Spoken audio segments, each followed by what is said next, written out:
દાહોદમાં આજે આમ આદમી પાર્ટીના સંગઠનની બેઠકને લઈ ડેડિયાપાડાના ધારાસભ્ય ચેતરભાઈ વસાવા યુવા નેતા છે, તેમની જોડે આપણે વાત કરીશું. ચેતરભાઈ, આજે દાહોદ આપ આવ્યા છો, સંગઠનની મિટિંગ લીધી છે, કેવા પ્રકારના ફીડબેક તમને અહીંયાથી મળ્યા છે?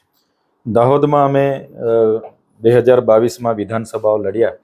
3,13,000થી પણ વધારે મતો અમને અહીંયા મળ્યા છે. ઇન્ડિયા ગઠબંધનમાં પણ હમણાં સારી લડાઈ અમે અમારી ટીમ વતી આપી છે.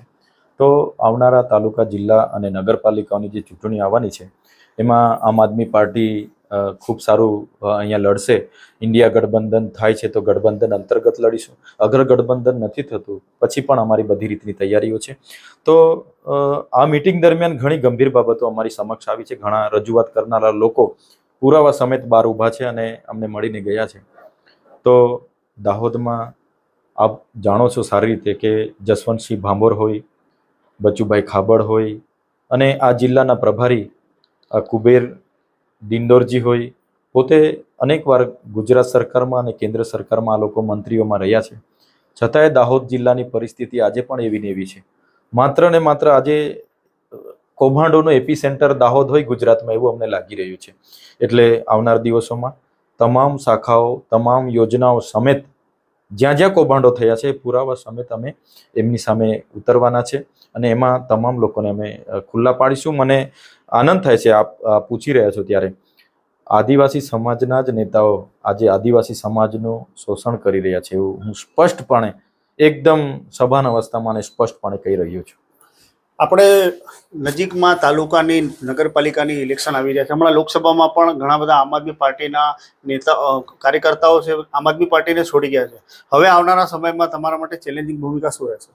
હા, ચોક્કસ. તમે જોયું હશે, ભાજપ આજે એટલા બધા અહમમાં છે, એ નશામાં છે, સત્તાના નશામાં. એટલે અમારા કાર્યકરોને ઘણાઓને પ્રલોભનો આપે, ઘણાને પ્રલોભનોથી પણ એમના શરણે ના જાય એટલે સામ, દામ, દંડ, ભેદ નીતિ અપનાવે છે. મારી સાથે જે બન્યું એ તમે બધા જાણો છો. અહીંયા અમારા એવી જ રીતના ઘણા સાથીઓ સાથે આવું થઈ રહ્યું છે.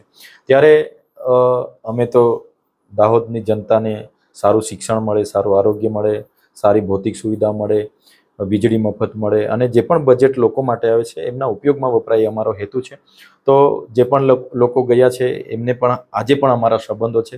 આવનાર દિવસોમાં પણ એ લોકોને ફરી અમારી સાથે આવીને લોકોની સેવાના કામ કરીએ એવી અપેક્ષા રાખીએ છીએ. બીજા નવા યુવાનો, વડીલો અને નવા લોકો જોડાય, પોતાનો સમયનું યોગદાન આપે અને સારી પાર્ટીનું કામ કરે એવી અમે અપીલ કરીએ છીએ. અમારી પાર્ટીમાં લોકસેવાને પ્રાધાન્ય છે, અમે એને લઈને આગળ વધીએ છીએ અને અમે આવનારા દિવસોમાં સમય આજે એમનો ઘમંડનો છે એટલે સંઘર્ષ અમારો ચાલે છે, પણ એનો અંત આવવાનો છે. આજે અતિ પર છે, એનો અંત જરૂર આવશે અને એ અંત લાવવા માટે આમ આદમી પાર્ટી અહીંયા મક્કમ છે. અમે ન્યાય માટે આવનાર દિવસોમાં સડકથી લઈને સદન સુધી લડીશું. એક મહત્વપૂર્ણ સવાલ છે કે આમ આદમી પાર્ટીના સુપ્રીમો અરવિંદ કેજરીવાલને શરાબ ઘોટાળાની અંદર જેલમાં મૂકેલા છે. સેનાપતિ જેલમાં છે. સેનાપતિ વગરની સેના કઈ રીતે લડશે? હા, તમે જોયું હશે, ઈડી દ્વારા ભાજપના સાંસદના પુત્રના નિવેદન પરથી એક કેસ બનાવવામાં આવ્યો દારૂ ઘોટાળાનો અને આજે છેલ્લા 2 વર્ષથી એની તપાસ ચાલે છે. મુખ્યમંત્રી અરવિંદ કેજરીવાલજી, ડેપ્યુટી મુખ્યમંત્રી મનીષ સિસોદિયાજી સમેત 5 લોકો આજે પણ જેલમાં છે. સત્યેન્દ્ર જૈન હોય, સંજયસિંહ હોય, એ લોકો હમણાં જ જમાનત પર બહાર આવ્યા છે.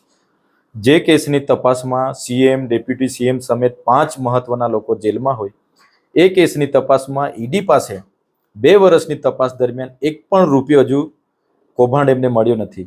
રેવન્યુ કોર્ટે જમાનત આપી દીધી, સુપ્રીમ કોર્ટે કીધું ઈડી પાસે પુરાવા નથી, જમાનત મળી ગઈ, પછી પણ આજે સીબીઆઈ છોડતી નથી. એના પરથી તમે જોઈ શકો છો કે આ લોકોનું કેટલું બધું ન્યાય પ્રણાલિકા ઉપર પ્રભુત્વ દબાણ હશે.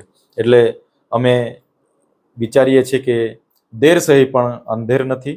આવનાર દિવસોમાં સત્યની જીત થશે અને અમારું મનોબળ, અમે ક્યારેય અમારા વિચારધારા અને અમારી પાર્ટી તૂટશે નહીં. અમે આનાથી પણ વધારે તાકાતથી આવનાર દિવસોમાં લડીશું.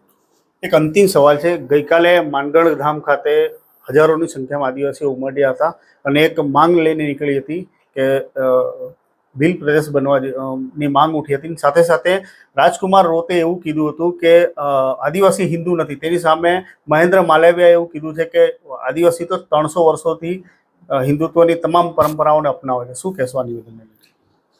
ભીલ પ્રદેશ આપ સૌ જાણો છો કે આઝાદીના પહેલાં અહીંયા ભીલ કન્ટ્રી હતી. એમાંથી 4 રાજ્યોમાં એમાં ડિવાઈડ થયું. જેવો આઝાદી બાદ રાજ્યો ભાષાની આધારે જે રીતના થયું એમાં અંબાજીથી ઉમરગામ આપણે જે 27 બેઠકો રિઝર્વ આવે છે એ ગુજરાતમાં રહ્યું. એવી જ રીતના 26 બેઠકો મધ્યપ્રદેશમાં રિઝર્વ છે. એવી જ રીતના મહારાષ્ટ્રમાં 28 બેઠકો છે. એવી રીતના રાજસ્થાનમાં પણ 26-27 બેઠકો રિઝર્વ છે. આ આખો ટ્રાઇબલ બેલ્ટ હતો, એને વિભાજન કરીને 4 રાજ્યોમાં એની વહેંચણી કરવામાં આવી છે. ત્યારે ભીલ પ્રદેશની માગણી આ કોઈ પહેલી વાત નથી. અમે પણ આગળ વાત કરી છે. આગળ ઘણા સોમજીભાઈ ડામોર હોય, છોટુભાઈ વસાવા હોય, બધા જ પ્રયાસો કર્યા છે. કેમ અમારે કહેવું પડે છે કે આઝાદીનો 75 વર્ષ થઈ ગયા, અમૃતકાળમાં અમે હોઈએ અને આટલું બધું ખનિજ સંપદા આપણે ત્યાંથી હોય, આટલી બધી તો પણ આદિવાસીઓનો વિકાસ ના થાય અને જે પણ નવા પ્રોજેક્ટો આવે અતિક્રમણ કરીને આદિવાસીઓ પરથી 73 ડબલ એની જમીનો છીનવાય, અહીંના ખનિજો છીનવાય, એનું એ થાય, છતાંય આદિવાસી સાથે એમના શિક્ષકો ના મૂકે, શાળાઓ ના મૂકે, એટલે અમને અન્યાય થાય છે. સિંચાઈનું પાણી નર્મદા ડેમ હોવા છતાં નથી મળતું. એટલે અમે સરકારને કહેવા માંગીએ છીએ કે અગર સરકાર આદિવાસીઓને દરકાર નહીં કરશે તો અમે અલગ ભીલ પ્રદેશની માંગણી કરીશું. કેમ કે જે રીતના તમે આપ સૌ જાણો છો કે જે રીતના ગુજરાતી ભાષામાં આપણું ગુજરાત બન્યું છે, તમિલમાં તેલંગાણા બન્યું, એવી રીતના બધા જ રાજ્યો તમે જોઈએ ભાષાના આધારે તમામ રાજ્યો ત્યાં અલગ દરજ્જો બધાને મળ્યો છે. તો આવનાર દિવસોમાં આવી જ રીતના અલગ દરજ્જાનો ભીલ પ્રદેશ બનશે તો અમે કેવડિયા ખાતે એનું રાજધાની બનાવીશું, જેથી કરીને મધ્યપ્રદેશ, રાજસ્થાન, મહારાષ્ટ્ર અને ગુજરાતને સરળ રહેશે.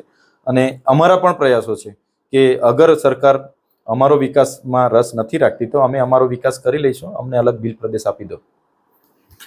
તો આ હતા કે ડેડિયાપાડાના ધારાસભ્ય ચેતરભાઈ વસાવા આવનારી મિટિંગમાં જે દાહોદમાં ભ્રષ્ટાચાર સાથે તેમને પુરાવા સાથે રજૂ કરશે અને લોકોને ખુલ્લા પાડશે તેવી હાલના તબક્કે કહી રહ્યા છે. વિડીયોને લઈને તમે કમેન્ટ બોક્સમાં જણાવી શકો છો. ચેનલ પર નવા હો તો સબસ્ક્રાઈબ કરવાનું ના ભૂલતા. ધન્યવાદ.